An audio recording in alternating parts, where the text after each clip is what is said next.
welcome to the Varside Spurs podcast, coming your way from the Varside Arms. I'm Andy, and joining me at our table for a drink and a substantial meal tonight, we have Sarah. How you doing, Sarah? Hey, I'm good, thank you. Good. 45 minutes of my life I'm not going to get back in that second half, but No, we'll get that's on to right. that. Exactly. Yeah, and I said, we should have a substantial meal with our drink, but I think we need a substantial drink with our meal, really, after that. That was crazy. Absolutely. That was bonkers. Absolutely. I'll take any win though, to be fair. I'm not fussy. I'm, Mhm. I'm quite willing to take any win whatsoever. But so, right at the start, what did you think at the lineup? What did you think with what we were putting out? I was pleased to see that front four again because I think they've earned that start. I think the last couple of games, I was pleased they got it. I think was it Steve was a bit unhappy that Ben Davies was back in at left back, but I think that was a good 11. I think there's one eye on Sunday. There's lots of pace out wide for Palace on Sunday, and you don't want to risk Reggie because I don't think Ben deals with 90 minutes of Zaha running at him or easy. No, totally right. And also, Reggie's just come back from an injury, isn't he? So we don't really want to overtax him. No. But yeah, I'd say, yeah, you're right. Getting a home win against Palace, and we normally do. So, yeah, now we've got this win tonight in some way. I don't know how we managed it. That win at the weekend would be great. But Yep. yeah, one thing I noticed in the game tonight was, and it was even happening really early on, is our midfield just seems to be miles from our front line. So when we're trying to get forward, we're either reliant on, Kane or Delhi just dropping back a bit, picking up the ball, which is fair enough. But often there's that massive gap. And even though we were overloading it in midfield a little bit over Fulham, they were still getting bodies in there and winning second balls, and we just didn't seem to be doing it. I didn't understand that. I don't understand why we can't win second balls like other teams. I think you're right. I think we're probably too far apart, and I think the formation. I think the formation encourages that. Really, if you think about it, the front four are very high. I think that back four today were fairly flat. I don't think either Ben or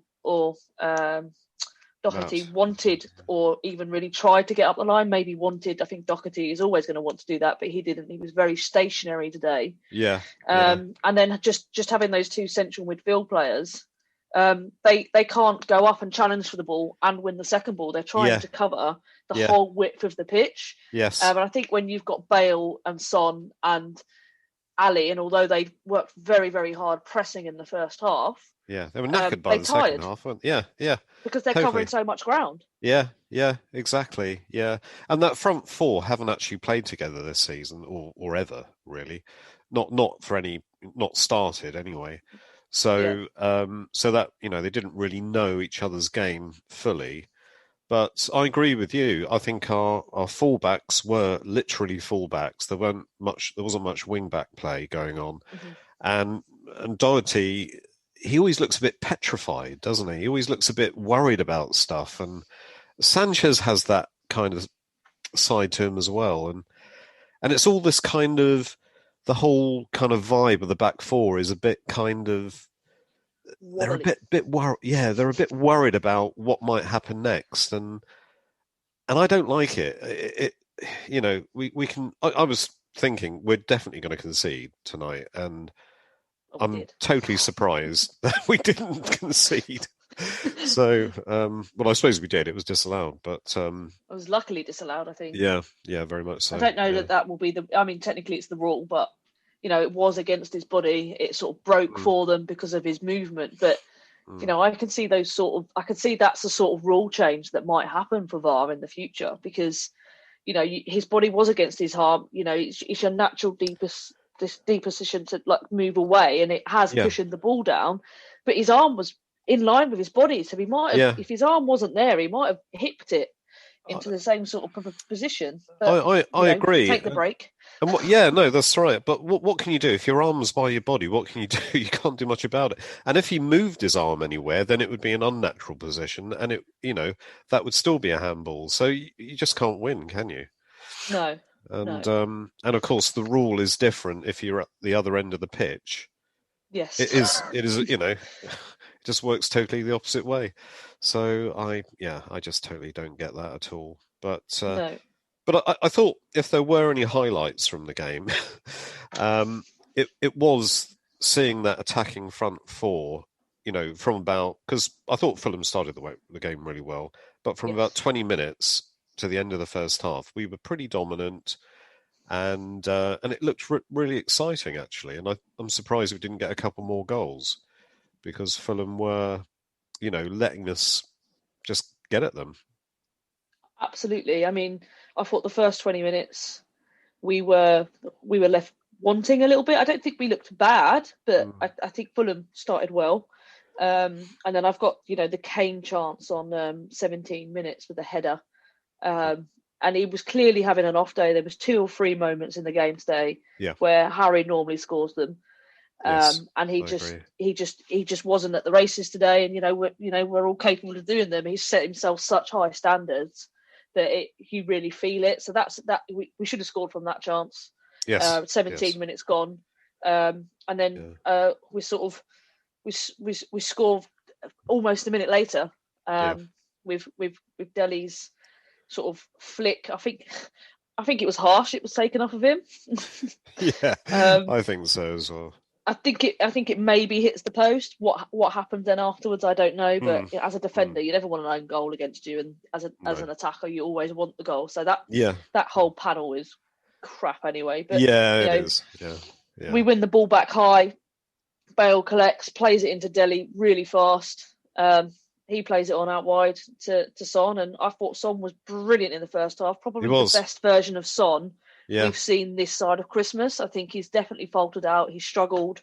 He's not really found his stride. But today, the first 15 minutes to the half time, he was brilliant. And whatever he wanted to do with that ball at his feet, the ball did it. Curling it with the outside of the boot, inside of the boot, switching play. He was wonderful. Yeah, I know. And it's so exciting having him on the left, Bale on the right, Kane in the middle. And you do expect more than a 1-0 win, don't you? But what you don't expect is the second half, which was... I don't know how to describe it. It's almost like we just couldn't really be bothered. I don't know. Maybe that's unfair, but it was almost as if Fulham were the ones playing football. We were the ones who had been invited to come and play football, as if we weren't footballers.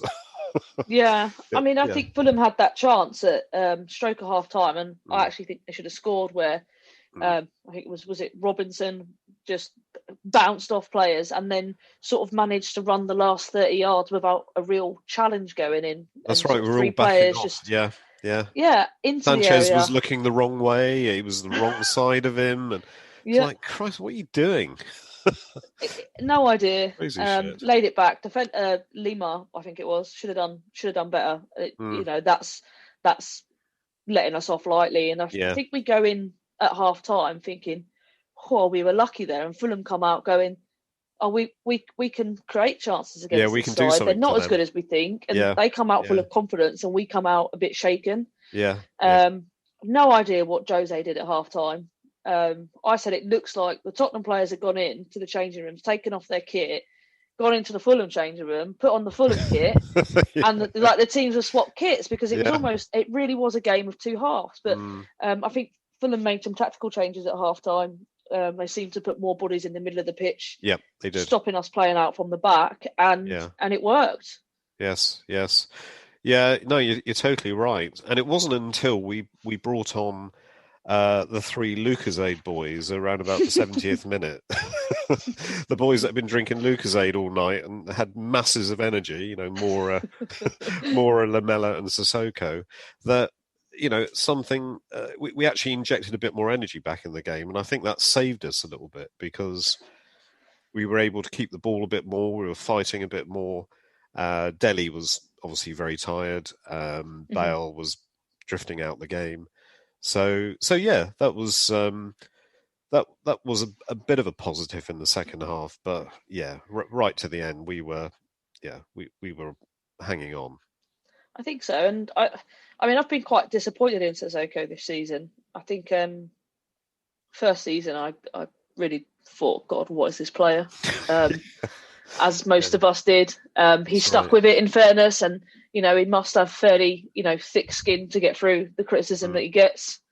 And he became to be one of our most important players during Pochettino's last season, and the start of Jose's reign. And he comes on today. He's not one first touch has stuck. It's bounced off him. He's not broken up play. He's just been an absolute passenger. Yeah. And that's really disappointing for me. I expect more from him. I don't expect him to have the first touch of David Ginola by any means necessary. But in those situations, he's big and he's strong. He's come on to win the ball.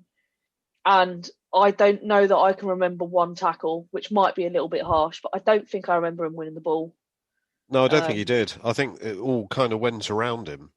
Yeah. And this was the player that annihilated us at St James's Park in do you remember at the end of the season? Yeah. And he was the one that took us apart, and he's never done that actually for us. No. So yeah, a weird player. He's the fella that made me turn my phone off for 4 days because I couldn't bear to get the stick. That came. I literally turned my phone off for 4 days. I was like, no, I can't deal with that. That was a bad result. Yeah. I think if we're going to take a positive out that second half, it's that we never looked like we were going to score. We never looked comfortable. Fulham created plenty of chances, but we kept a clean sheet. And I think that is a massive positive. Yes, we had a helping hand there, literally, to keep it. But I think if you're going to take a positive, we showed a bit of grit to keep a clean sheet and take 3 points. And specifically when we went for such a long period, I think it was like most of January into February without any wins and conceding lots. That's quite nice. Yeah, totally agree with that. Yeah. And mostly dealt with crosses better. Towards the end we got a bit shaky. But like Sanchez in the first half, he looked to me like he had a lot more composure on the ball, and he didn't seem to be that nervous when he got the ball. He'd either get rid of it fairly quickly, which is fine. I don't mind defenders doing that. Or when he had to do something, he was looking for a pass. He wasn't just kind of making a mess of it. But come the second half, he reverted to type almost, and he looked really shaky again. So I was kind of thinking, what the hell's going on there? Because does it just take a bit of 20 minutes of bad play just to instill complete negativity into our players? And what causes us to just keep drifting back and inviting teams onto us? Because we're not good enough to deal with it. There's no point in us doing it. We might as well try and get forward. We might as well put in a few tackles further up the pitch. But Højbjerg, he does sit back quite a lot, and I do wonder whether his kind of stewardship of the midfield is partly his fault, because he does go deep a lot, and he's not looking to get the team forward a lot, but I guess that's also partly the problem with the defenders and Hugo, and we saw tonight Hugo and Sanchez have two situations where there was one that right on the edge of the box, Hugo called for it, Sanchez cleared it, and Hugo bollocked him. Yeah. But Hugo wasn't going to get that. No. He wasn't going to get that at all. So it was a good job that Sanchez did it. Yeah. And then there was another one where it was on the edge of on the right hand side of the box. I can't remember exactly what happened, but it was a miscommunication again, or it was just bad judgment. And you just think, what's going on there? It's just, other teams must look at that and think they're shaky. They're shaky at the back. I wouldn't be scared of it. Yeah, exactly. I don't think Sanchez